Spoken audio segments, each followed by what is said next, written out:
What up? Oh, good Jesus. Welcome back to another episode of the pod. We are just checking in with each other. Of course, my name is Uncle Don Don, everybody's favorite uncle. I am joined by my wonderful brother and co-host, Paul, aka. Mr. Qualified, per usual. Here we go. You really blended into your background, by the way. The coordinations that you have had for these episodes is You some. know, I'm doing the best that I can. I don't know what we're given today. We were given Dalmatian last time. Yeah, And we switched. Yeah, I got a colored shirt and you got a white shirt. yeah, now we're giving yin and yang, roll the dice. You giving Prison Break Keith Lee. I'm into it. I don't know how you coming up with these new Keith Lee variants every time. They're off the dome. And if I didn't know any better, like if we saw a full pan of your outfit, I feel like you would have on some slippers. Like it's Flip flops, but close. What, slides, flip basically, flops, or yeah, like slide. Craig Friday flip flops? No, slides. Okay. Because your bottom half in my head is giving like Craig on Friday. No, But I like this little thank you. urban excellence. That's what we go Art, for. anyway, I feel like we've been checking in with me the past couple of episodes, which is cool because obviously as big brother slash mentor, that's what you do. However, I think it's time that we check in on you, good brother. You've always talked about how well things are going, but let's dive into that a little bit more. But no, what is going on in your neck of the woods currently? Absolutely nothing. No, nothing bad, at least. I mean, Right. you just living life, I suppose. I'm working out, I'm getting up in the morning. I go to the gym. It's weird. I'm like, why am I here at 6:30? But I have all the energy in the world during the day. I mean, I crash at like 3 o'clock because I'm just like, you've been up since 6. But no, it's cool. It's June, it's summer. I'm in Chicago. The sun is out. I joined the Chicago Run Collective, so shout out to them if anybody is following them on Instagram. Like I'm on my like third run with them on Saturday mornings. Um, Celebrated my like first official unofficial Father's Day. I mean, I'm a pseudo parent, but I've always been acknowledged on Father's Day, but it's been like default. It's like, oh, it's kind of like a pity acknowledgement, but this go round, my niece and nephew, my sister and my mother all like got me stuff for Father's Day, and I was like, wow, this is nice. Yeah, no, that's interesting. Like with your first point, you do seem very comfortable in your schedule. That's not really a schedule. It's a routine, but it's not a routine. Like you don't, Yeah, like you don't. routine is a bad word in my world. Like, Yeah, I remember. yeah, It's like you don't have structure, but it's like the way it seems like things are set up. It's not super structured, but you seem very comfortable in just the flow of how you make the most of your day. Is that yeah, a is that an accurate way to describe it? yeah. For the most part, like I'm not. My schedule isn't super rigid, but like my time is mine, and I schedule it out to be there. So I might not be down to the minute, but I will for this block of time, this is here. For this block of time, this is here. Or, in the evening, I don't want to do anything. Like my mother texted me yesterday and was like, what are you doing after work? And I said, nothing. And I meant absolutely nothing. And then she's like, oh, can you help me with this? And I'm going to bring something over and then we can walk the dog. And I was like, sure, like that's fine. But that turned into me doing yard work that I wasn't planning on doing until Saturday before this party that I'm having. Mm. Um, I don't like to take showers. Just hold on. Wait, whoa, whoa. I don't like to take 2 showers in one day unnecessarily. I do bathe. I use a washcloth. That has been the conversation across the board as of late, apparently. Like, do you use a washcloth? Are Um, you aren't you supposed to? Cultural differences. I would just put it that way and let the mind wander. We use washcloths. Okay. Okay. Some of our less melanated cousins do not. I have come to learn. Um Just be raw People dog in the body wash? people are just hand and body wash and going for it. And I'm like, this is a first world country. We can use sponges and loofahs and washcloths. Like, if you don't use anything of the sort, I'm concerned. But yeah, no. So that my schedule didn't really go the way I had thought it would. But I do have blocks of time that kind of turn into different things. So yeah, it's some rigid flexibility in my life. No, that seems like a really good place to be. But I'm not surprised that you joined the Run Collective though, because I mean you also did a Tough Mudder, which is insane. So you just wanted them people. It's the reason you want to be on Survivor. Like you just a weird person in the sense of how you get fulfillment in your cardio. Like it, you Oh, know. absolutely. But no, how has it been? I mean, and I know during COVID was when I really found out that like you run. So but hey, COVID, we was trying to stay in shape. He was trying to kill me. That's what was happening on them runs. But no, how's it been getting back into running and like what prompted you to actually join the collective? It's been good getting into running. I will say I say this all the time. I am still young. I will acknowledge that publicly. However, parts of me are getting much older.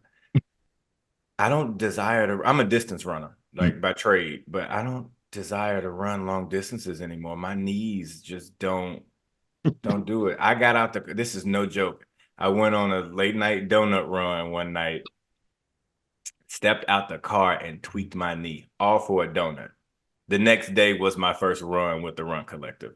Like, Yikes. what? So yeah, my knees. But I've done two Tough Mudders. I've done two half marathons. I've done a gang of 3Ks, 5Ks, 8Ks, whatever that is. Like, I enjoy running. Like, if there's one thing I can do physically that I know I do well, it's cardio. It's endurance. I know how to run. I can put left, right, and keep it pushing. But I moving back to Chicago because now I've been here 3 years. I don't have my running community no more. Like, you not here, Callie's not here because you bring her out, when she would have free time and go run with us. I love my friends in Chicago, but they are not active in the same way that I am. Um, and when I do run with some of them, no shade, but I feel like I'm training them because I will, if I say, hey, run with me, then that feels like we're gonna run together, not like, oh, I'll meet you at the finish line. So then my pace is lower and I'm not where I need to be. And I've been training for races up until that point. So now to be around 800 something people that are just all running collectively, like, it's cool. It's nice being active. It's, feeling good, trying to look good for the summer. So Yeah, I want to get back into running, but it's like I feel like running has to be separate from like what I consider to be like actually working out. I don't know why. I just want it to be separate. Like when I run, I run. When I'm in the pump room, I'm in the pump room. You know what I'm saying? But um yeah, I be having these weird like one-offs of like days where I'm like, I just really feel like going on a run and I'll run, but that might be like 3 months at a time. So I'm trying three to no, literally, it's always a random urge, and then it's another 3 months before I even have the like strong urge to do it again. But I just need to be better in that regard.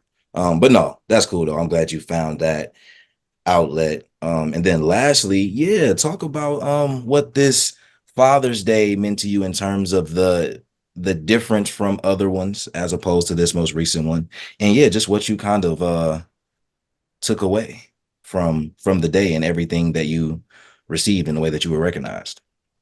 First of all, shout out to all the fathers. More importantly, shout out to all the active fathers or father figures that are out there because I think everybody plays an important role in child rearing. But I used to say, and I will go on record now at just shy of 34 and say this is the dumbest thing I used to say. I used to desire being an only parent, like a single parent.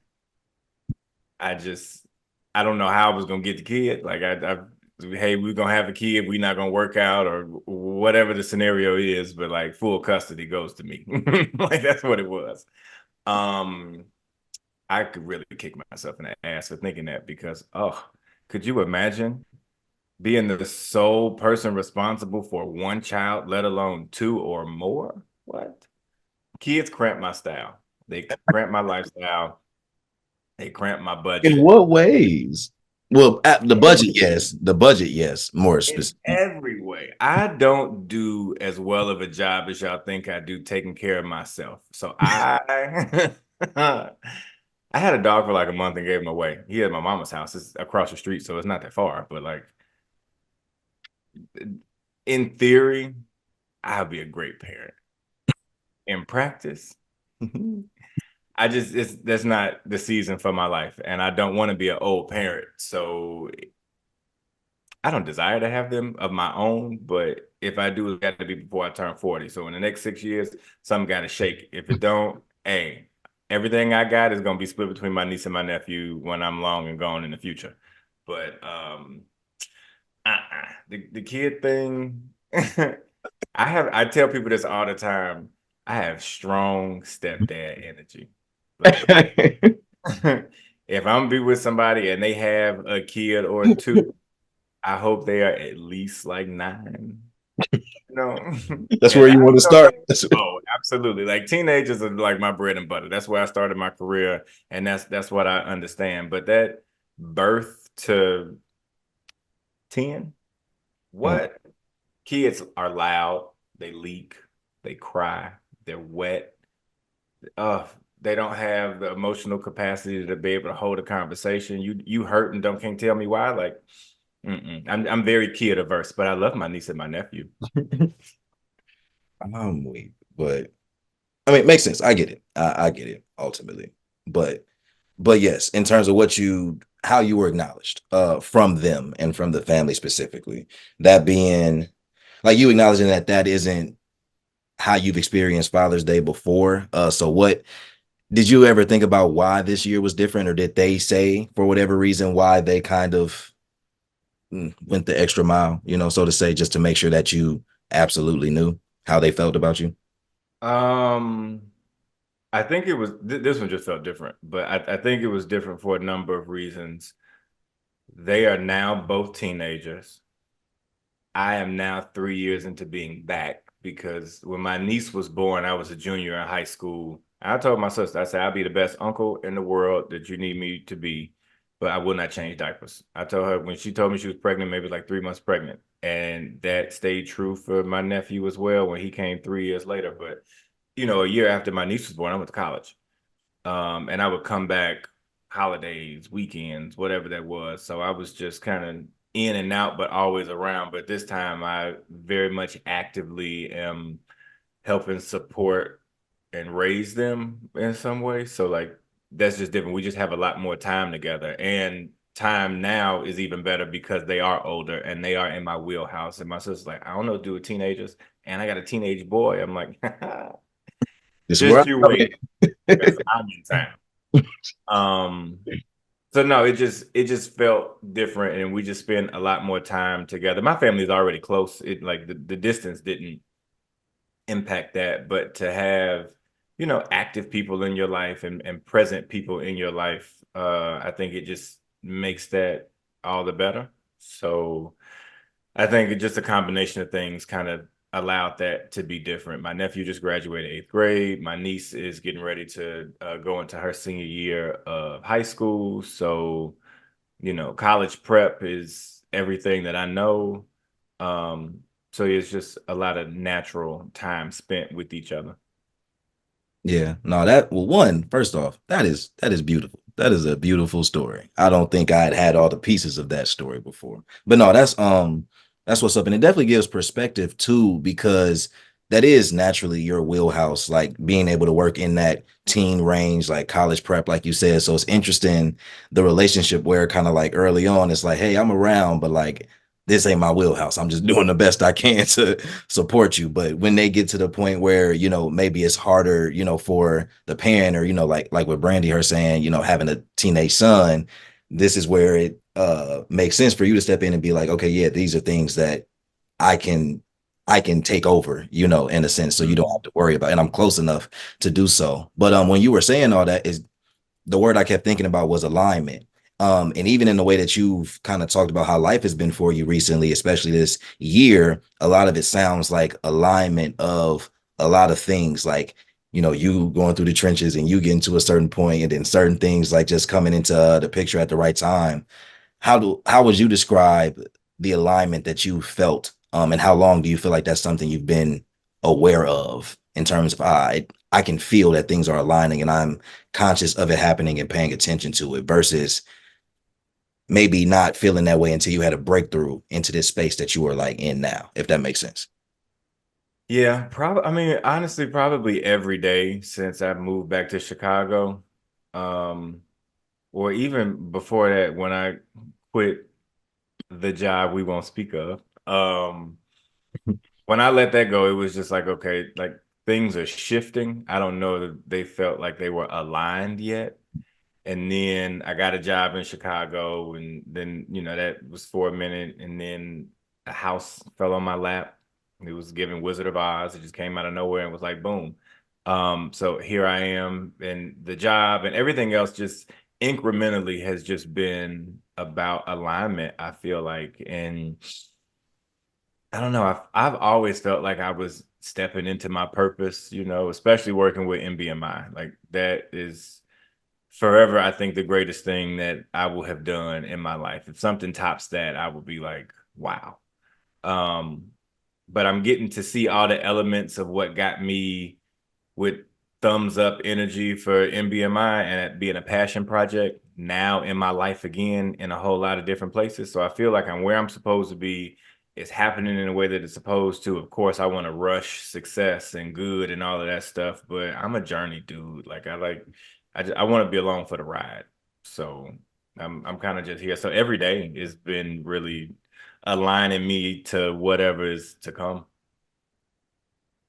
Yeah, man, I do you ever feel weird when I say that like I aspire to be at a place that you're at? And not weird in the sense of it's not something that you like don't understand, but Mhm.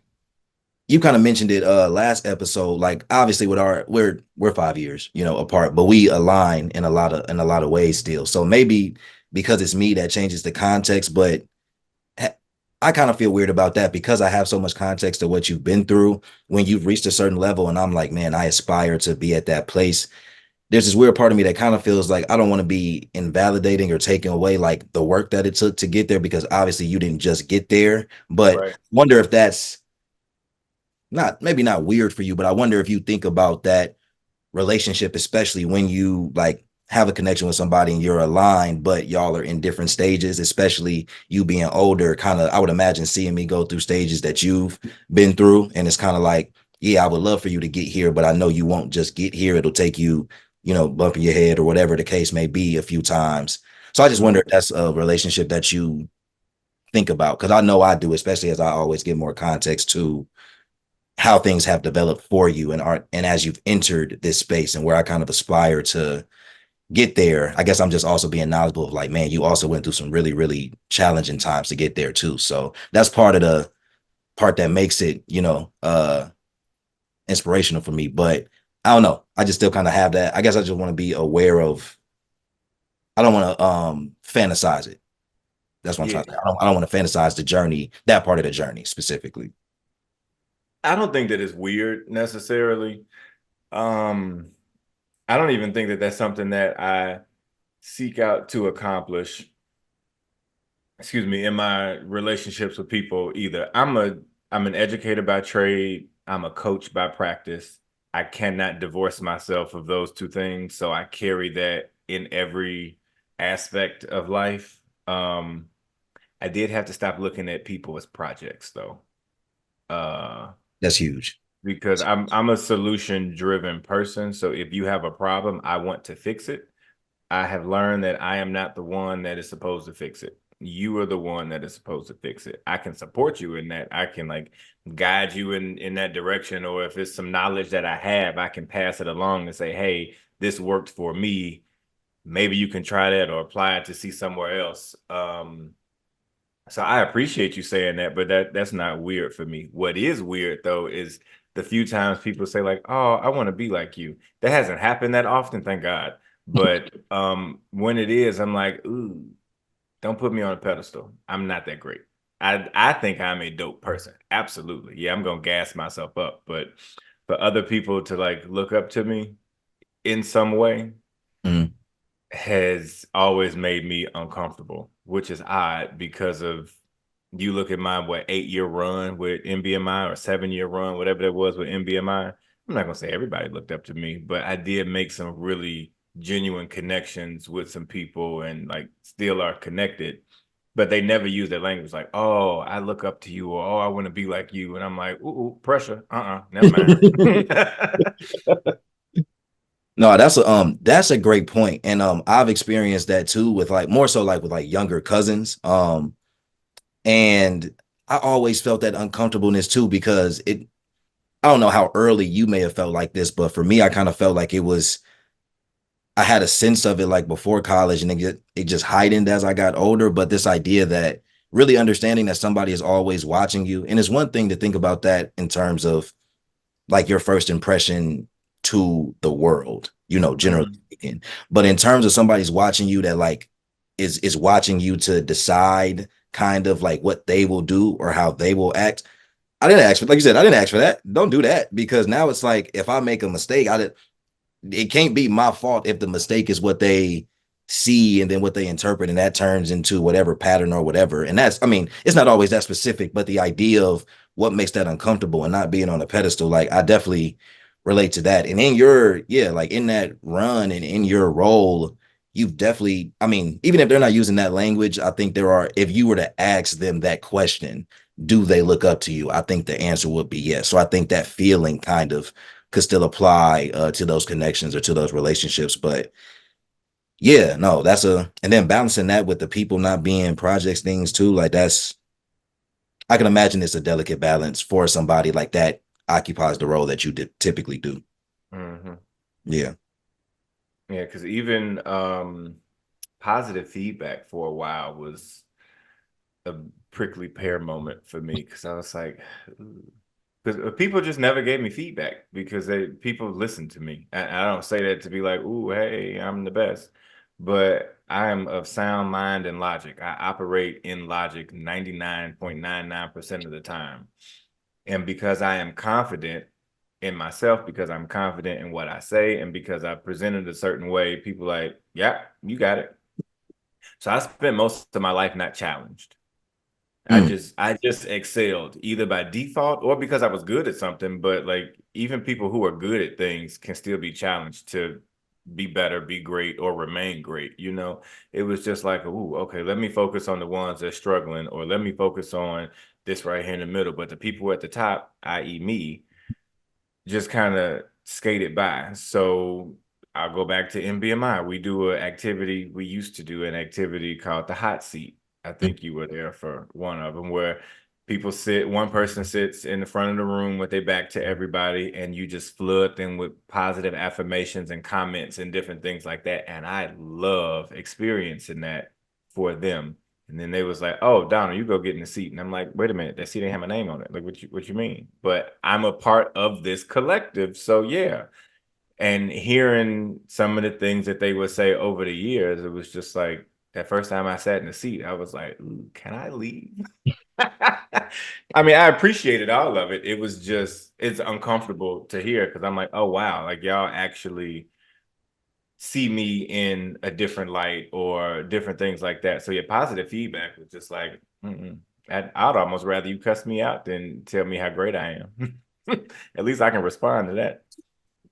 So I'm curious, are you surprised by the impact that you had on people in general, yes, but specifically if we're talking about the MBMI program or just connections that you've made as a mentor similar to those type of connections. Does when I think about you, I mean, I feel like a lot of people deal with it, but in mentioning how you kind of struggle to accept, positive feedback, Mhm. and I just consider it affirmations as well.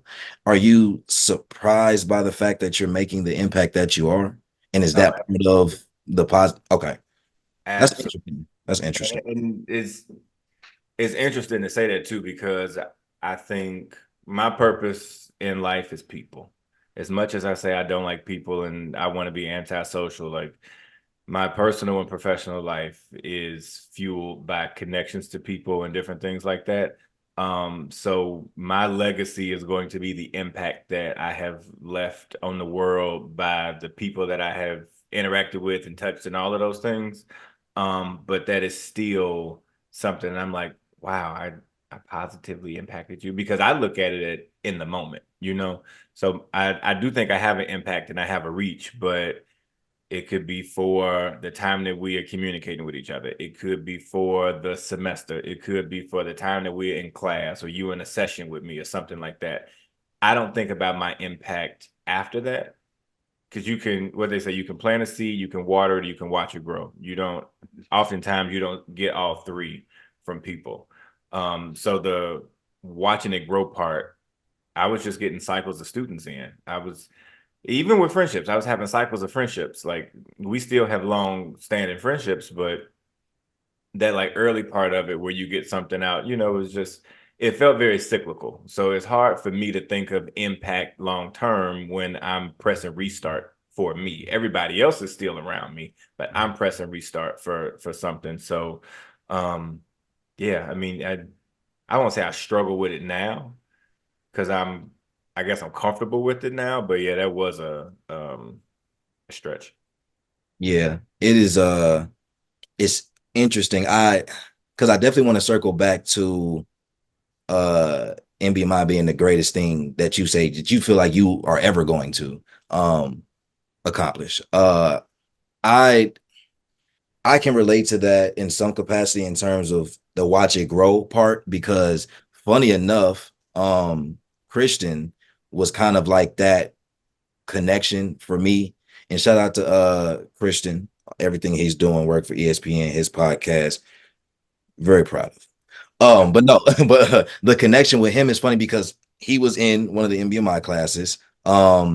The way I even got connected with him was through Zach, which was funny in its own way. But and it wasn't that. So I met him as a freshman, and I think when he was a freshman, I might have been my first semester in like grad school. But I Mm-hmm. can You sound about right.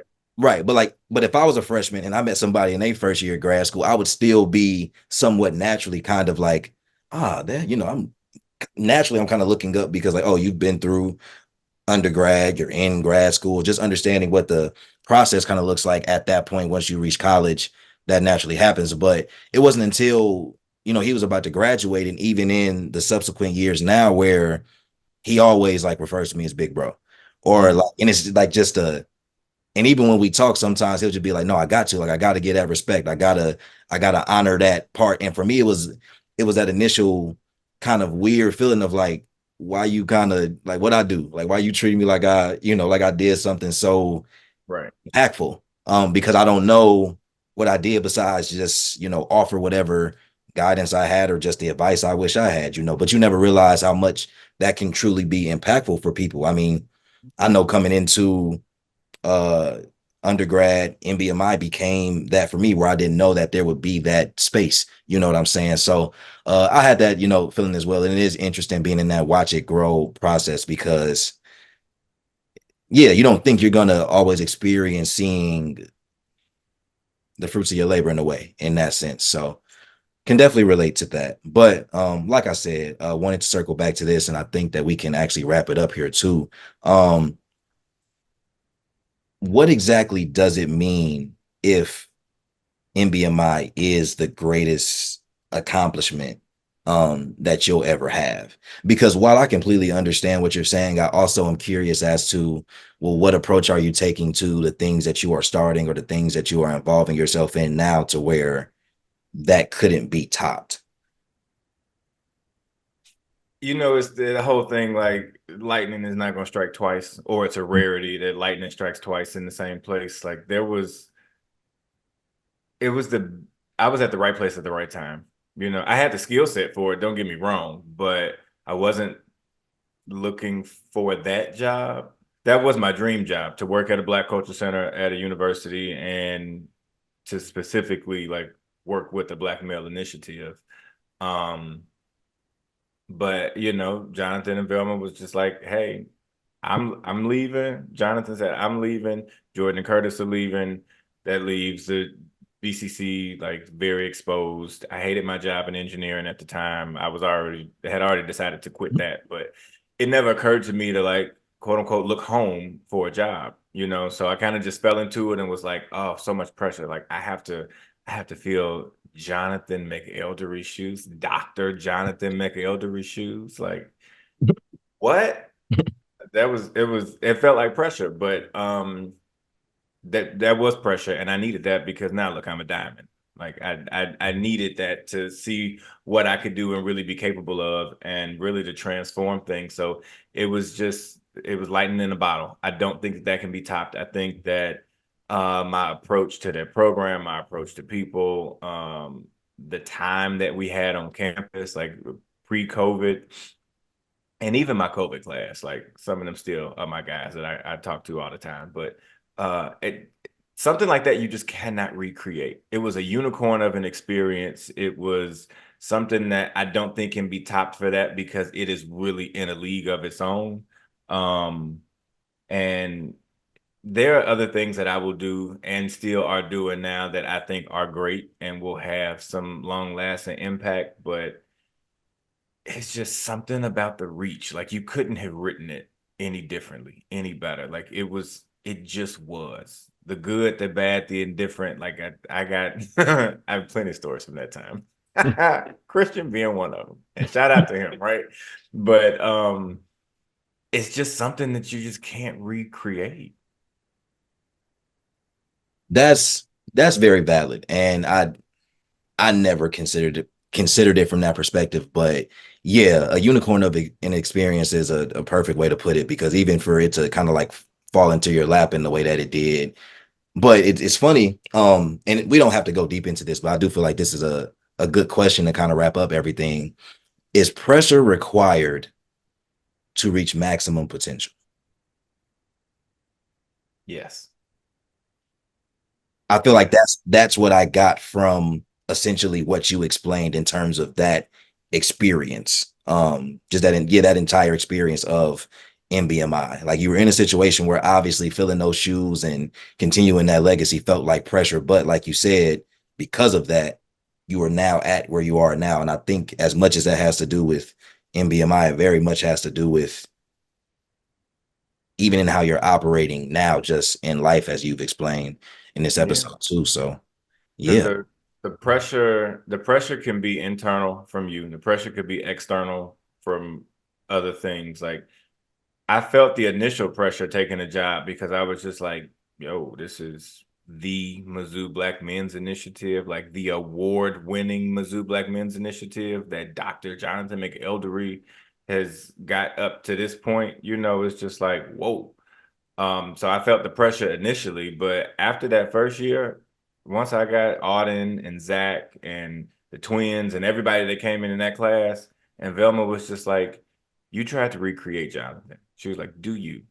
I Mm, stopped trying, and that was the pressure that I needed to excel. Like I feel like I was a lot of people's first black instructor, professor, mm, especially black male. At Mizzou, but sometimes an educational career, which is crazy. Um, but I said no. I want to be me.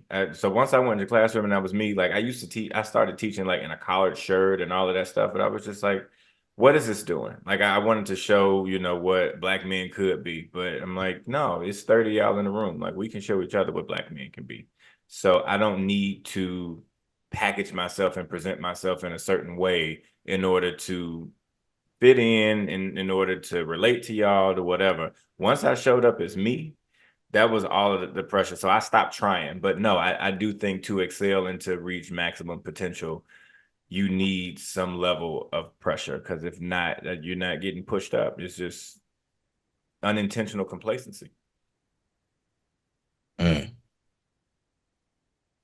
Hey, sound like a good final word to me. Sound like a good final word to me, Pastor. But wow, great insight, great storytelling. Once again, per usual, great hair. If we didn't say it at the beginning of the episode, we'll acknowledge it now. Shout out to my sister. Of course, shouts out. Prison Break Key Lee gives this episode 9.5 out of 10. 9.5 out of 10. Yes. I'm crying. Yes. Oh, we got to keep track of these variants, though. Honestly, truly, we got to keep a list. We We got to go back and look at the everything that I have said because they're literally off the dome. I do not see you before these taping, so I don't have any that's idea real. what you look like. But That's real. Yeah, it's we got to. The list has about 5 or 6. We got to get a vote to see who which variant makes the most sense. But nonetheless, we will let y'all go. But that has been the latest episode of the Just Checking In podcast. I think we're gonna try to give y'all a top 5 next time. Switch it up, different kind of vibe a little bit. We don't know what we're doing top 5 of yet. Maybe we'll ask and then go from there. But until then, until next time, we'll catch y'all next episode. Peace.